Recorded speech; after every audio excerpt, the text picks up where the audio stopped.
Greetings. Welcome to the Stran and Company First Quarter 2025 Earnings Call. At this time, all participants are in a listen-only mode. A question-and-answer session will follow the formal presentation. If anyone should require operator assistance during the conference, please press star zero on your telephone keypad. Please note this conference is being recorded. I will now turn the conference over to your host, Alexandra Schilt. You may begin. Good morning, and thank you for joining Stran and Company's 2025 First Quarter Financial Results and Business Update Conference Call. With us today are Andy Shape, Chief Executive Officer, and David Browner, Chief Financial Officer. The company issued a press release yesterday, May 15, 2025, detailing its financial results for the first quarter of 2025. The release is also available on its website. If you have any questions following today's call or would like additional information, please contact Crescendo Communications at 212-671-1020. Today's remarks will include a review of Stran's financial and operational performance, followed by a Q&A session.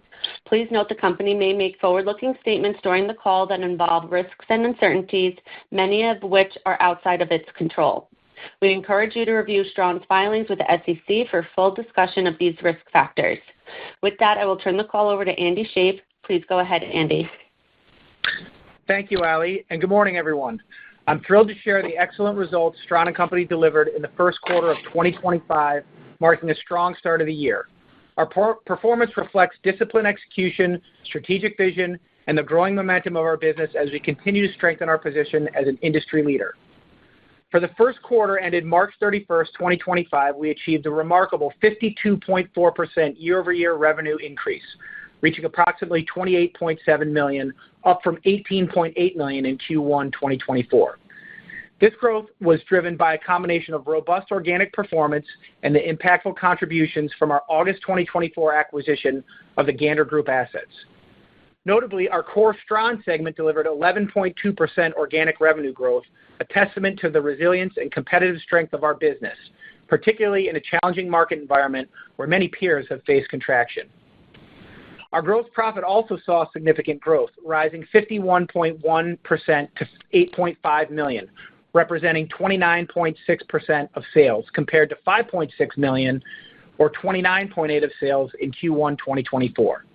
This performance is especially impressive given the initially lower margins associated with the Gander Group acquisition. Encouragingly, we've already driven modest improvements in the gross profit margin of Stran Loyalty Solutions, or SLS, the segment encompassing the former Gander Group business, and we are actively working to align these margins with Stran's historically strong profile, which reached 32.4% for the Stran segment in Q1 2025.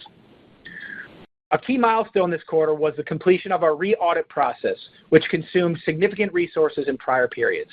With this behind us, we've restored timely financial reporting and shifted our focus to driving growth, enhancing margins, and creating long-term shareholder value. The successful launch of our NetSuite ERP system in January 2025 has been a game-changer in this regard. This enterprise-wide rollout is already delivering tangible results, including automated workflows, real-time visibility into operations, and centralized process control. NetSuite enhances our ability to scale efficiently, respond to client needs with greater speed and accuracy, and manage operations with precision, positioning us for sustained operational excellence. The integration of Gander Group assets continues to progress, bringing meaningful scale, diversification, and cross-selling opportunities to our platform. The acquisition has expanded our presence in the high-growth hospitality and gaming verticals and opened new revenue channels through deep client relationships. We are realizing early synergies in sourcing, logistics, and client engagement and see significant potential to further leverage these capabilities to enhance customer services and our value proposition. These efforts are laying a strong foundation for continued revenue acceleration and long-term value creation. On the macroeconomic front, we are proactively addressing global trade dynamics, particularly the evolving tariff landscape. Stran has proven a track record of agility and operational discipline in navigating complex international sourcing environments. To mitigate potential tariff uncertainty, we are accelerating our diversification strategy, expanding our global manufacturing footprint to include domestic made-in-the-USA production and partnerships in Vietnam, Cambodia, Taiwan, India, Bangladesh, and other regions. Our sourcing teams are negotiating with suppliers to optimize our pricing, ensuring we maintain competitive offerings while preserving our profitability. Our top priority remains delivering continuity, value, and quality to our clients. Looking ahead, our priorities for 2025 are clear: accelerating organic growth, expanding margins, and driving sustained profitability. We are implementing disciplined expense controls, streamlining workflows, and leveraging our scalable infrastructure to capture more value from our revenue growth. The broader industry continues to present compelling opportunities as companies increasingly prioritize brand visibility, customer engagement, and loyalty. Stran is uniquely positioned to meet this demand with an expanding platform, enhanced systems, and a customer-centric culture that enables us to deliver high-impact integrated solutions across diverse verticals. I want to express my deepest gratitude to our employees for their unwavering dedication, to our clients for their trust and partnership, and to our shareholders for their continued support. We believe 2025 will be a transformative year for Stran, defined by financial growth, operational excellence, and strategic expansion. With that, I'll turn the call over to David Browner, our CFO, to review our financial results in greater detail. David, please go ahead. Thank you, Andy, and good morning, everyone. I'm pleased to provide a detailed overview of our financial performance for first quarter of 2025, which reflects the strength and scalability of our business model. Sales increased 52.4% to approximately $28.7 million for the 3 months ended March 31st, 2025, from approximately $18.8 million for the 3 months ended March 31st, 2024. Sales from the Stran segment increased 11.2% to approximately $20.9 million for the 3 months ended March 31st, 2025, from approximately $18.8 million for the 3 months ended March 31st, 2024. Sales from the SLS segment, which consists of the former Gander Group business, increased to approximately $7.8 million for 3 months ended March 31st, 2025, from $0 for the 3 months ended March 31st, 2024. For the Stran segment, the increase in the sales was primarily due to higher spend from existing clients as well as business from new customers. For the SLS segment, the increase was due to the acquisition of the Gander Group assets in August of 2024. Gross profit increased 51.1% to approximately $8.5 million from 29.6% of sales for the 3 months ended March 31st, 2025, from approximately $5.6 million or 29.8% of sales for the 3 months ended March 31st, 2024. Gross profit of the Stran segment increased to approximately $6.8 million for the 3 months ended March 31st, 2025, from approximately $5.6 million for the 3 months ended March 31st, 2024. Gross profit for the SLS segment increased to approximately $1.7 million for the 3 months ended March 31st, 2025, from $0 for the 3 months ended March 31st, 2024. The increase in the dollar amount of the total gross profit was primarily due to the acquisition of the Gander Group assets in August of 2024. For the Stran segment, the increase in the dollar amount of the gross profit was due to an increase in sales of approximately $2.1 million, which was partially offset by an increase in cost of sales of approximately $0.9 million. For the SLS segment, the increase in the dollar amount of the gross profit was due to the acquisition of the Gander Group assets in August of 2024. The decrease in the gross profit margin to 29.6% for the 3 months ended March 31st, 2025, from 29.8% for the 3 months ended March 31st, 2024, was primarily due to the acquisition of the Gander Group assets in August of 2024, which operates at a lower gross profit margin than the Stran segment. The gross profit margin for the Stran segment increased to 32.4% for the 3 months ended March 31st, 2025, from 29.8% for the 3 months ended March 31st, 2024. The gross profit margin for the SLS segment was 21.8% for the 3 months ended March 31st, 2025. Operating expenses increased 43.6% to approximately $9 million for the 3 months ended March 31st, 2025, from approximately $6.3 million for the 3 months ended March 31st, 2024. Operating expenses of the Stran segment increased to approximately $6.9 million for the 3 months ended March 31st, 2025, from approximately $6.3 million for the 3 months ended March 31st, 2024. Operating expenses of our SLS segment increased to approximately $2.2 million for the 3 months ended March 31st, 2025, from $0 for the 3 months ended March 31st, 2024. As a percentage of sales, operating expenses decreased to 31.4% for the 3 months ended March 31st, 2025, from 33.4% for the 3 months ended March 31st, 2024. As a percentage of sales, operating expenses of our Stran segment decreased to 32.8% for the 3 months ended March 31st, 2025, from 33.4% for the 3 months ended March 31st, 2024. As a percentage of sales, operating expenses of our SLS segment were 27.7% for the 3 months ended March 31st, 2025. For the Stran segment, the increase in the dollar amount of operating expenses was primarily due to expenses relating to Stran's NetSuite Enterprise Resource Planning System implementation, acquisition and integration of the Gander Group assets, and legal and accounting expenses related to the re-audit of our historical financial statements. For the SLS segment, the increase in the dollar amount of operating expenses was due to the acquisition of the Gander Group assets in 2024. Net loss for the 3 months ended March 31st, 2025 was approximately $0.4 million compared to approximately $0.5 million for the 3 months ended March 31st, 2024. This change was primarily due to an increase in gross profit, partially offset by an increase in operating expenses.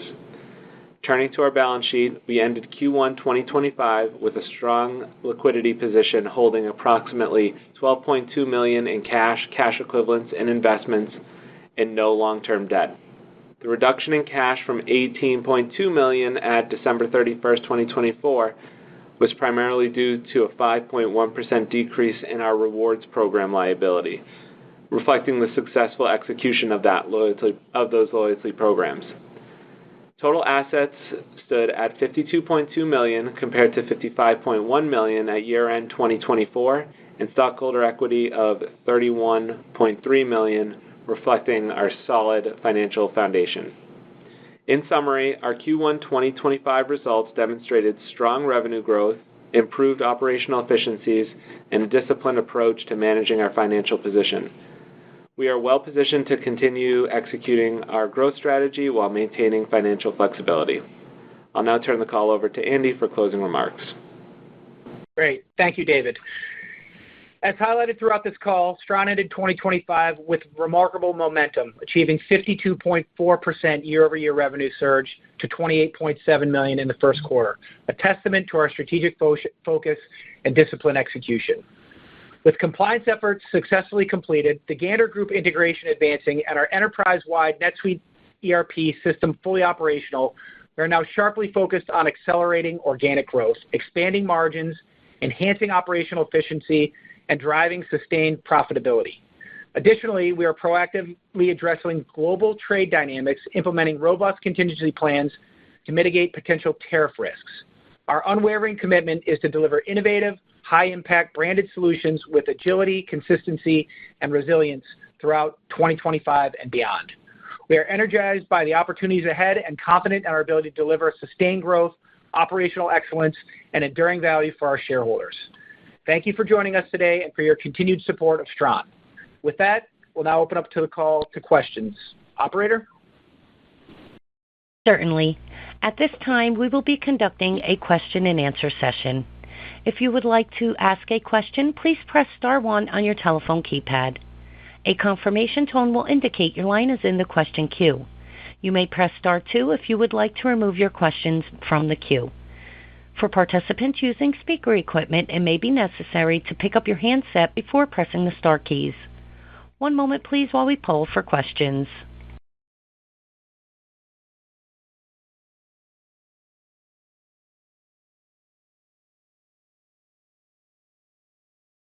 Your first question for today is from Bill Jordan with TSA Capital. Hey, guys. Congratulations on the nice quarter. Just a couple of questions. With the re-audit process behind you now, are you expecting accounting and compliance costs from that process to go down in 2025? And as a second question regarding the re-audit, how much of those expenses associated with that re-audit hit your financials in the first quarter of 25? Great. Thank you for the question. Yeah, so in terms of the costs in 2024, we did incur significant expenses, multi-millions of expenses for the re-audit between accounting, audit, accounting consultants, other consultants, compliance, legal, multi-millions of dollars. So that should definitely automatically reduce since we're in a much better cadence with both our internal accounting firm, our internal accounting team, as well as our auditor. So we're in a much better cadence, and we should see a significant drop in that moving forward in 2025. We did incur still some of those expenses because some of the 2024 compliance was completed in 2025. So Q1, I don't have the exact number, but it was somewhere accounting and legal just in Q1 alone was close to $800,000. So, again, we look at that and say we're pretty proud of our revenue growth. We did have a loss, some of that coming from the majority of that coming from the new Gander acquisition, trying to get that integrated and get that profitable. But, even with that, with $800,000 worth of legal and compliance and audit work in Q1, we had a $393,000 loss. So yes, that those costs did hit this year, and we're looking for them to significantly decrease throughout the year. Well, thanks for providing that color. That's helpful. Just two quick questions. Are you planning on restarting a share buyback anytime in the future? Yes. So we have an offer. The board has authorized us initially $10 million, and we still have about $6 million available on that to go buy in the market. And yes, we are going to reestablish that and buy within the market. There are blackout windows that we need to adhere to, as well as restrictions on how much we can buy based on the trading volume. But yes, we are planning on doing that as soon as the window opens next week. That's great news. And I guess the last question I have is, could you just explain a little bit, put a little context around the drop in cash and how it relates to the rewards program liability? Sure. So the cash, we do have a rewards program where we issue, for one of our clients, we issue out prepaid debit cards to customers as a form of incentive and loyalty program that we run. And as a result, we receive cash from that customer that we hold in a ring-fenced account that is dedicated to that. And that fluctuates drastically as we execute the loyalty and rewards program. So in Q1, we sent out $5 million worth of cards, which we had to load with that value. So that's the drop in cash. We have subsequently gotten additional capital from them, so we'll see another spike in Q2 with that capital since it fluctuates. But that just is a direct correlation to that rewards program that we run because we have to fund the prepaid card. So hopefully that explains that well enough. But that just is the drop in cash. It's not from operations. It's from just the flow of money that when it leaves and when it comes back in. Great. Thanks. That did clear it up. I'll jump back into the queue. That's all I got for right now. Thanks. Thank you.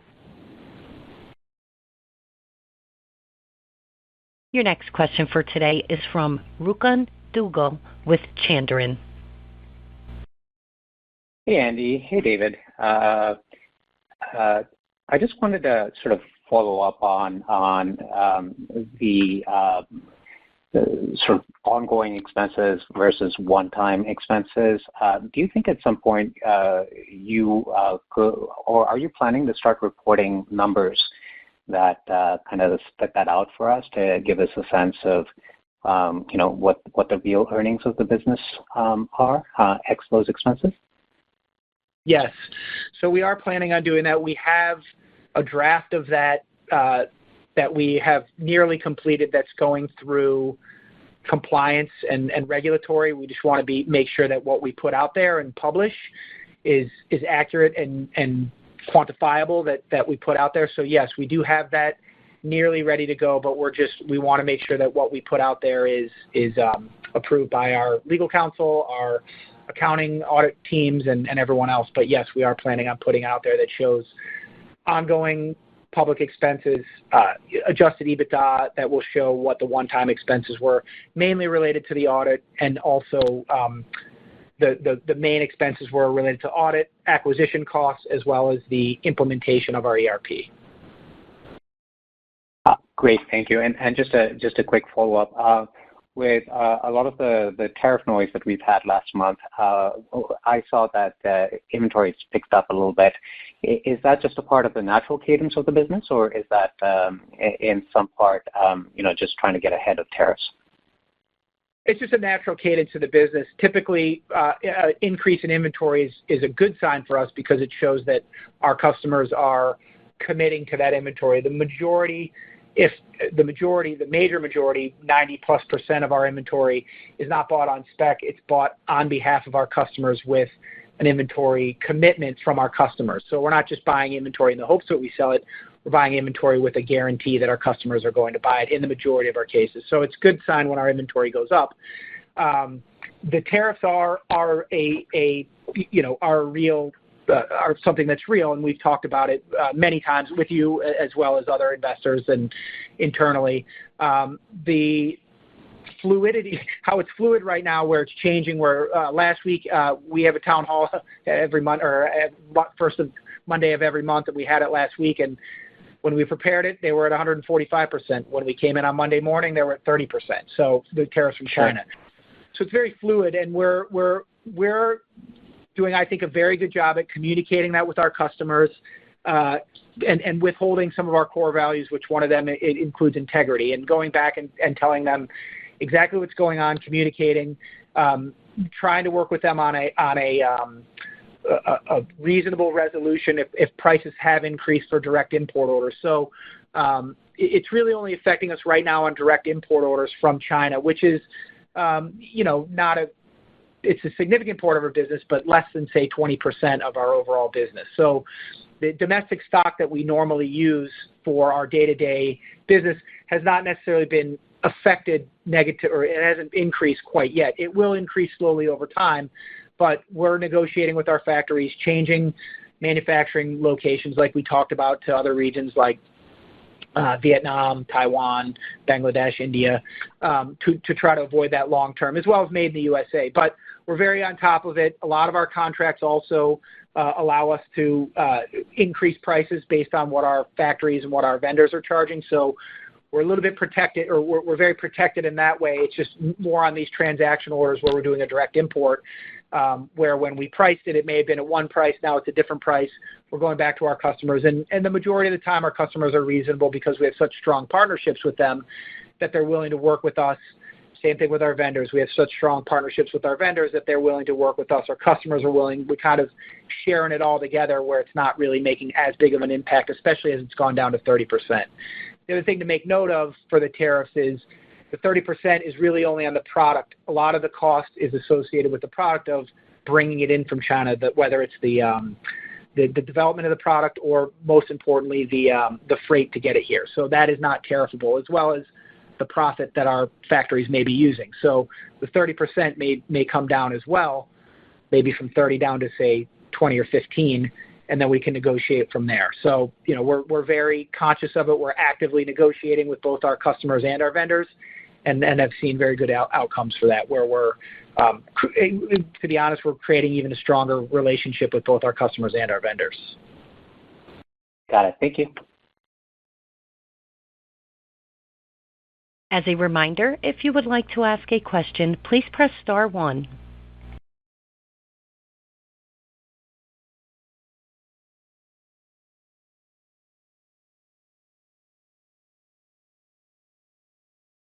We have reached the end of the question and answer session, and I will now turn the call over to Andy Shape for closing remarks.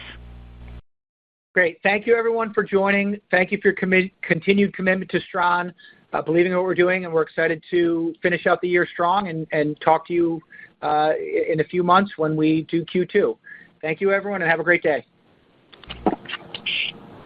This concludes today's conference, and you may disconnect your lines at this time. Thank you for your participation.